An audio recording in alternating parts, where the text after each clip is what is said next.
किसी को दिन गिनते नहीं देखा, लेकिन मैं दिन गिन रहा था। मैं उस बंदे को जेल में नहीं देख सकता था। मैं जानता हूँ उस आदमी को, वो लाख गलत हो सकता है लेकिन बिहार के बारे में कभी देश के बारे में गलत नहीं सोच सकता है। अरे भाई, मनीष कश्यप चारा चोर तो नहीं है ना? बिल्कुल। घोटाला नहीं किया है, बिहार को लूटा नहीं है ना, पत्रकारिता ही तो कर रहा है। फिर वापस आ गया और राजनीति में जितने नेता पक्ष के लोग हैं और जितनी राजनीति करने वाले हैं उनको वही उसी अंदाज में, वही बेअंदाजी में वो आपको जवाब देना शुरू कर चुका है। एनएसए हटना ही बहुत बड़ी बात है। वो भी उस कोर्ट से, मदुरई कोर्ट से एनएसए हटा था। बहुत बड़ी बात है शुभम भाई। ये मतलब ना, ये जितने भी लोग ये वीडियो देख रहे हैं, इन लोग को छोटी मोटी बात लग जाए, लेकिन ये जैसे ना गाल पे जूता लगने। सत्य की खोज। नमस्कार, मैं शुभम त्रिपाठी और आप देख रहे हैं टाइम्स ऑफ हिंद। कहते हैं ना कि बिहार में एक अलग सा तूफान देखने को मिल रहा है इस समय। आप डिजिटल मीडिया पे जाएंगे, आप किसी भी डिजिटल मीडिया के प्लेटफॉर्म पे जाएंगे और जो न्यूज़ चैनल्स हैं उन पे आपको एक तस्वीर दिखेगी, एक नाम दिखेगा, मनीष कश्यप। मनीष कश्यप इस समय बेल से रिहा, मतलब बेल मिल चुकी है उनको और हर जगह ट्रेंडिंग चल रहे हैं। हर न्यूज़ चैनल उनको कवर कर रहा है। और क्या हुआ, कैसे हुआ, क्यों हुआ और ये क्यों अचानक से इस तरीके से एक पत्रकार जो छोटा सा, कहते हैं कि एक डिजिटल मीडिया चलाने वाला पत्रकार, इतना ट्रेंड करने लगा है। जब वो जेल में गए तब भी और आज जब जेल से बाहर आया है तब भी। तो इस तरीके की चीज़ें क्यों हुई, ये सबसे बड़ी बात है। राजनीति भी थी इसमें, बहुत सारे ऐसी चीज़ें थे। एनएसए जैसा जो लगने वाला देशद्रोह का मुकदमा था, ये हट जाना, ये भी एक सवालिया निशान है। तो लोग कह रहे हैं कि शेर वापस आ गया और राजनीति में जितने नेता पक्ष के लोग हैं और जितनी राजनीति करने वाले हैं उनको वही उसी अंदाज में, वही बेअंदाजी में वो आपको जवाब देना शुरू कर चुका है। तो हमारे साथ गोरखपुर के हमारे मित्र, हमारे सहयोगी और हमारे साथ काश गोस्वामी जी हैं, इनसाइड भारत के चीफ एडिटर हैं, हमारे साथ जुड़े हुए हैं और इन्हीं मुद्दों पर हम थोड़ी सी बात करेंगे, इनसे जानने की कोशिश करेंगे कि मनीष भाई जब गोरखपुर में आए तो इनसे कई बार मुलाकात हुई, इनके चैनलों पर आपने उनको देखा होगा, उनके कुछ इंटरव्यूज़ भी होंगे। तो ये बखूबी जानते हैं कि क्या हुआ और ये नतीजा जो आया इस पे ये क्या बात होगी, तो ये देखने को बनेगा। तो नमस्कार, टाइम्स ऑफ हिंद में आपका स्वागत है। कैसे हैं? शुक्रिया शुभम भाई, आप कैसे हैं? सब बढ़िया है। तो ये बताइए, जो ये चीज़ अभी गहमा गहमी और गर्म माहौल चल रहा है बिहार में, मनीष भाई आ चुके हैं, तो अभी क्या लग रहा है कि ये राजनीति है, पत्रकारिता है, क्या कुछ समझ में नहीं आ रहा है? नहीं, आप ये मनीष कश्यप के एंड से क्यों सोच रहे हैं? आप उनके भी एंड से सोचिए ना, कि जिनको मजबूर हो जाना पड़ा कि एक अदना सा पत्रकार, जिन्हें भाई अभी जो उनके ट्रोलर हैं वो यही कहते हैं ना, अरे ये तो छोटा मोटा पत्रकार है, डिजिटल मीडिया का पत्रकार है, ब्लाइंड। तो छोटे मोटे पत्रकार पे बिना वजह के एनएसए क्यों लगाना पड़ा? अच्छा, एक शब्द है पावर। पावर का इस्तेमाल अगर सही जगह पे हो तो ठीक है, लेकिन अब अगर आपको भगवान ने शक्ति दी है, समृद्धि दी है, ताकत दिया है और आप अपने पावर का इस्तेमाल ऐसे टुच्चे कामों में कर रहे हैं, इतने टुच्चे कामों में कर रहे हैं कि किसी पत्रकार के ऊपर एनएसए लगवा दे रहे हैं, वो भी कोर्ट में जाके एनएसए खारिज हो जा रहा है और आपके मुंह पे करारा तमाचा लग जा रहा है। तो इससे ज़्यादा घटिया बात क्या हो सकती है? तो मनीष कश्यप के साथ जाती हुई। अगर मनीष कश्यप कहीं पे गलत भी थे, मैं ये नहीं कहता हूँ कि वो पूरी तरह से सही थे, हो सकता है कि कुछ जगहों पे पहले भी कुछ मुकदमे चल। हाँ, मैं क्या कह रहा हूँ कि हो सकता है कि कुछ जगहों पे गलत। देखिए, मनीष कश्यप पे एक अभी पर्सनल व्यक्तिगत कोई मुकदमा नहीं है। जितने भी मुकदमे हैं वो आवाज उठाते हुए है। वो गरीबों का आवाज उठाता था, वो मजलूमों का आवाज उठाता था, वो बिहार का आवाज उठाता था। मैं पहले बड़ा गुस्सा करता था उस बंदे पे। मैं कहता था यार, कहाँ इतना, मतलब ये बातें जो बोलता है आराम से भी तो बोल सकता है, आराम से भी तो ये अपनी बातें रख सकते हैं। तो एक दो बार तीन बार जब भी मेरी गोरखपुर चूंकि आते थे तो बताते थे, मुलाकात हम लोग की होती थी, हम पूछते थे, तो बंदा कहता था कि यार मुस्कुरा के तू ना समझा। लेकिन उनके जेल जाने के बाद जब मैं उनके गांव गया, मैं जिस रास्ते से गया, जिन पगडंडियों से होके गया, तो मुझे समझ में आ गया कि जब मैं ये कहता था कि इतना गुस्सा में काहे, अग्रेशन में काहे बात करते हो, काहे अग्रेशन में आप मुद्दे को उठाते हो, तब मुझे समझ में आया कि वो बंदा मुस्कुराता क्यों था। भाई साहब, नस ढीली हो जाएगी। अब सोचिए कि वो बिहार जो आपके गांव की, मतलब कि उनका जो गांव है ना, आपका जो गांव होगा उससे कम 40 साल पीछे होगा। बिल्कुल बिल्कुल। तो वो बंदा जब अपने गांव से निकल के उत्तर प्रदेश में जाता होगा, राजस्थान में जाता होगा, मध्य प्रदेश में जाता होगा, तो उसको दुख नहीं होता होगा कि साला जो बिहार जो है पूरी दुनिया को शिक्षा दे रहा था, जो बिहार पूरी दुनिया में सबसे ज्यादा समृद्ध था, उस बिहार की हालत लालू प्रसाद यादव से लगाए कितने सारे मुख्यमंत्री हो चुके हैं, नीतीश कुमार मुख्यमंत्री हो गए। मैं हर पार्टी की बात कर रहा हूँ, क्योंकि वहाँ पे बीजेपी के गठबंधन वाली भी सरकार थी। जंगल राज कभी कहा जाता था, कभी कुछ कहा जाता था, कभी कुछ कहा जाता था। उस लड़के को गुस्सा नहीं आएगा तो क्या आएगा, और वो गुस्से में थोड़ा अग्रेशन में बोल दे रहा था, और ट्रोलर उसको लग रहे थे ट्रोल करने। असल में बात क्या है कि जो पत्रकारिता है एक मर्यादित, आज तक जो हमने देखा, कहता था कि मैं पत्रकार कम एक्टिविस्ट ज्यादा हूँ। अच्छा। तो ठीक है यार, सबके अपने अपने तरीके होते हैं, अपने अपने वो होते हैं, लेकिन एनएसए लगवा देंगे। मैं अगर गुस्से में आपसे बात करूंगा तो आप मेरे ऊपर एनएसए लगवा देंगे। तेजस्वी यादव के दोस्त हैं स्टालिन, या फिर तेजस्वी यादव भी पावर में आ गए थे, उप मुख्यमंत्री है भाई, और स्टालिन वहाँ पे, तो उन्होंने फोन किया होगा, कहा होगा कि अरे यार स्टालिन यहाँ से मैं करूंगा तो थोड़ा सा ज्यादा किरकिरी हो जाएगी, तुम ही लगवाओ एनएसए। बताइए, एनएसए लगवा के फिर थूथू भी करवा लिए। अच्छा, यहाँ पर न्यायपालिका पे भी सवाल कुछ उठता है क्या? नहीं, मैं देखिए, न्यायपालिका है तभी तो सारी चीजें अच्छी हो गई। अगला बंदा 10 महीने का वक्त लगा, 9 महीना टोटल 280 दिन का वक्त लगा। 280 दिन बाद ये बातें, शायद मनीष कश्यप के अलावा मैं ही ऐसा व्यक्ति हूँ, मैंने अभी तक किसी को दिन गिनते नहीं देखा, लेकिन मैं दिन गिन रहा था। मैं उस बंदे को जेल में नहीं देख सकता था।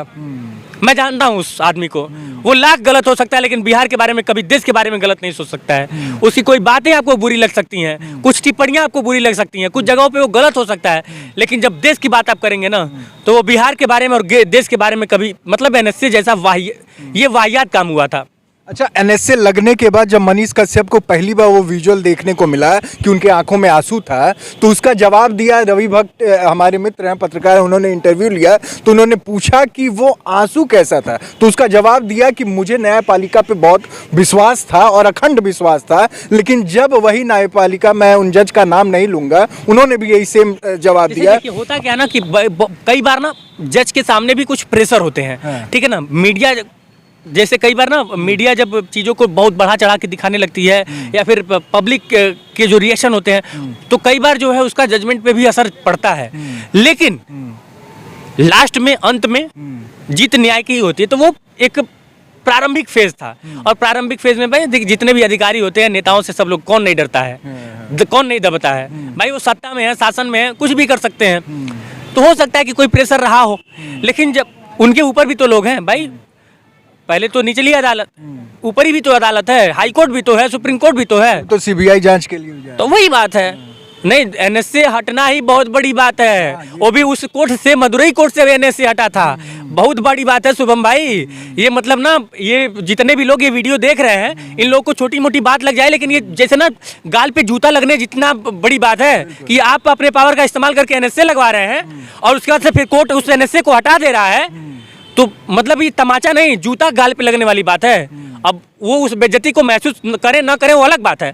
अरे भाई, मनीष कश्यप चारा चोर तो नहीं है ना, बिल्कुल घोटाला नहीं किया है, बिहार को लूटा नहीं है ना, पत्रकारिता ही तो कर रहा था।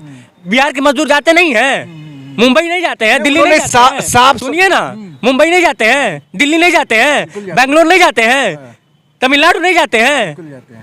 मजदूरों के साथ कौन मालिक बड़ा बढ़िया व्यवहार करता है बताइए? 100 में से 2-4 छोड़ दीजिए, 2-3-4%, 10% की बात छोड़ दीजिए, मजदूरों के साथ कैसा व्यवहार होता है, जितने भी लोग इस बात को जानते हैं, सब लोग जानते हैं। और यूपी बिहार के ही सबसे ज्यादा आपको हर जगह पे मजदूर मिलेंगे। मजदूर के नाम पे जब भी बात होगी किसी भी देश के किसी भी कोने में, तो सिर्फ आपको बिहार के मजदूर दिखेंगे, यूपी बिहार के मजदूर दिखेंगे। नहीं, ये बात उन्होंने कही, उन्होंने कहा कि मेरे पास जो भी मुकदमा है, जो भी आज तक मुकदमे हुए हैं, मुझे, मैंने अपने जेब को मोटा करने के लिए तो कोई मुकदमे नहीं है मेरे पे, मैंने आपके लिए, बिहार के लिए, बिहार के गरीबों के लिए, बिहार के किसानों के लिए, बिहार के मजदूरों के लिए आवाज उठाई। मैं गया ही क्यों वहां पर, मुझे क्या मिल रहा था उससे? लेकिन ये चीज जब आप देखते हैं दूसरे एंगल से कि इतना बड़ा कुछ हो गया, मनीष कश्यप को, मतलब मेन स्ट्रीम मीडिया में भी उस समय चल रहा था कि ऐसा यूट्यूबर, और एक शब्द जो है ना बड़ी तकलीफ देते हैं। एक पत्रकार जो अपने देश के लिए, अपने राज्य के लिए, अपने शहर के लिए कुछ काम करता है, और ये चीज लगने के बाद और किसी एक सत्ता दल की पार्टी ने इस पे इस तरीके से कह दिया कि पूरा बर्बाद होने लगा था, किस तरीके से उसके मान समझिएगा। जैसे कि मैं जो पत्रकारिता करता हूं, आपको पता है। बिल्कुल। अब चूंकि मैं उत्तर प्रदेश में हूं, तो ज्यादातर मुद्दे उत्तर प्रदेश में कवर करता हूं, सरकार से सवाल करके करता हूं। तो जब मैं योगी जी से सवाल करता हूं, जब मैं भाजपा से सवाल करता हूं, तो मुझे लाइक करने वाले लोग कौन होंगे? समाजवादी पार्टी के जो समर्थक होंगे वो ज्यादा होंगे, विपक्ष, कांग्रेस के जो समर्थक होंगे वो ज्यादा होंगे, बसपा के जो समर्थक होंगे वो ज्यादा होंगे। और ऐसे में जब कोई ऐसी घटना घट जाती है जिसमें तेजस्वी यादव गुनहगार, मतलब कि वहाँ पे गलत पाया जाए, मतलब कि वहाँ पे उनको ट्रोल किया जाए, या फिर उनके खिलाफ अगर कोई वीडियो बन जाए, या फिर अखिलेश यादव के खिलाफ कोई वीडियो बन जाए, तो हमारे ही फॉलोअर जो कल तक हमको कहते थे चंद्रशेखर आजाद, भगत सिंह, फलान ढेकान, वही अगले दिन आके कमेंट बॉक्स में अपना चाल चरित्र और चेहरा दिखा देते हैं, खाना शुरू कर देते। तो मुझे इस बात से फर्क नहीं पड़ता। देखिए होता है क्या है ना कि पत्रकारिता विचारधारा पे नहीं होती है। मैं आपको बता दूं, पत्रकारिता का बस दो ही मानक होता है, एक सही और एक गलत। बाकी विचारधारा नहीं कुछ होती नहीं है। होती है। आप भाजपाई नहीं बन सकते हैं, आप कांग्रेसी नहीं बन सकते हैं, आप सपाई नहीं बन सकते हैं। आप जो गलत है वो गलत बताइए, जो सही है वो सही बताइए। लेकिन आज के डेट में पत्रकारिता कैसे हो रही है? लोग सिलेक्टिव पत्रकारिता करते हैं, वही खबर चलाएंगे जो हमारे व्यूअर्स देखना चाहते हैं, जो हमारे फॉलोअर देखना चाहते हैं। मैं यही नहीं कर पाता हूँ, मुझसे यही नहीं हो पाता है। तो यही कारण है कि आपके सोचिए कि मनीष कश्यप जो है, क्योंकि उनकी विचारधारा लोग सेट मान लिया कि ये आरएसएस का है, ये बीजेपी का है, लेकिन सच्चाई है कि वो किसी को नहीं छोड़ता है। वो आदमी जो है नीतीश से भी सवाल पूछने वाला है। यही गोरखपुर है, यहीं पे आके यही यूनिवर्सिटी के सामने खड़ा होके योगी बाबा को हाँ, योगी बाबा पे चढ़ रहे थे, वो योगी बाबा से सवाल कर रहे थे। यही यूनिवर्सिटी के सामने यही गेट है, और लोग कहते हैं सवालिया निशान की आरएसएस से जुड़ा हुआ व्यक्ति। कोई मतलब नहीं है यार, वो कभी रहा होगा, लेकिन उसके सवाल हमेशा सिस्टम से रहे हैं। बिहार में जो सबसे बड़ा मुद्दा है कि 3 साल का जो ग्रेजुएशन होता है उसका 5-5 साल 6-6 साल लग जाता है, वो मुद्दा मनीष कश्यप ने उठाया। क्या एक जाति के लिए उठाया? क्या सिर्फ अगड़ों के बच्चे पढ़ते हैं? ग्रेजुएशन सिर्फ अगड़ों के बच्चे कर रहे हैं? नहीं, अगड़े, पिछड़े, दलित, वंचित सबके बच्चे पढ़ रहे हैं, और सबके लिए उसने आवाज उठाई थी। रोड पे जो नालियां बनती थी, भ्रष्टाचार होता था, और जो पुलवा टूटा वो पहले ही निर्धारित, वो पहले ही मनीष कश्यप जाके वहाँ पे कह दिया था कि 2 साल के अंदर ही पुलवा ढह जाएगा और बहुत बड़ा घोटाला सामने आएगा, और वो ढह गया। और पुलवा पे जो टैक्सवा लगा था, किसका था? वो सिर्फ एक बिरादरी का था? वो सिर्फ भाजपा वालों का था? नहीं, वो सबका था। तो ये आरोप लगाने वाले लगाते हैं। देखिए, जातिवाद जनता करती है और उसका खामियाजा भी जनता भुगतती है। जाति के नाम पे, धर्म के नाम पे जो है हम नेताओं को सिलेक्ट करते हैं, और उन नेताओं से जब पत्रकार सवाल पूछता है तो उसी के जाति के लोग जो है आके कमेंट बॉक्स में गरियाएंगे, और फिर ये उम्मीद करेंगे कि सरकार बहुत अच्छा काम करे। अरे भाई, तुम बटे हुए हो, नेता नहीं बटे हुए हैं। नेताओं की लॉबिंग है, ब्यूरोक्रेट्स अधिकारियों की लॉबिंग है, जनता की लॉबिंग नहीं है। जनता जो है हिंदू है, मुसलमान है, यादव है, गुप्ता है, बनिया है, मतलब ब्राह्मण है, ठाकुर है, ये सारी चीजें हैं। लेकिन कभी आईएएस वाले जो लोग होते हैं, आईएएस लॉबी के लोग होते हैं, किसी एक को आप टच करके दिखाइए नरगल, अभी देखिए पूरे देश की अभी आईएएस लॉबी जो है अभी एकजुट होकर क्या करेगी? काम नहीं करने, किसी की हिम्मत नहीं, किसी नेता की। सिस्टम मिल जाएगा, सिस्टम मिल जाएगा। नेताओं के साथ भी वही चीज है कि अगर आप पावर में हैं, सत्ता में हैं, चाहे आप किसी धर्म जात के रहें, कोई हिला दे। लेकिन जनता क्या है?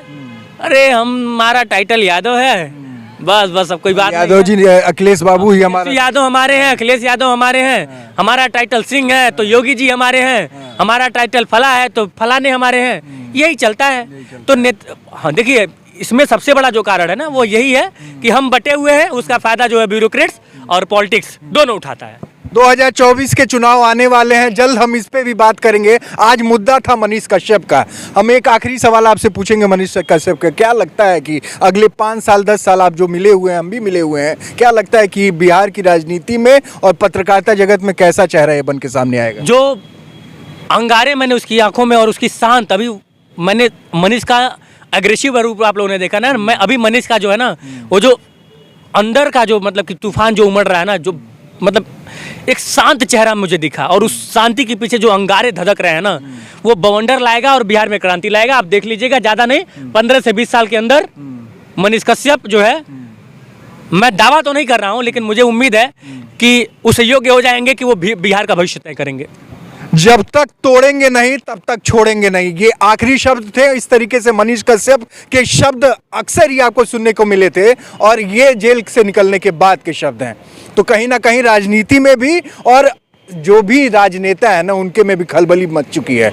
हम उत्तर प्रदेश में गोरखपुर से बात कर रहे थे। अब इस तरीके की तस्वीरें सामने आती हैं, बहुत कुछ सिखा के जाती हैं और कुछ सत्ता परिवर्तन भी होता है और माहौल गर्म और नरम दोनों पड़ता है। तो इस तरीके की तस्वीरों को देखने के लिए बने रहिए टाइम्स ऑफ इंडिया में। मैं शुभम त्रिपाठी, नमस्कार, जय हिंद।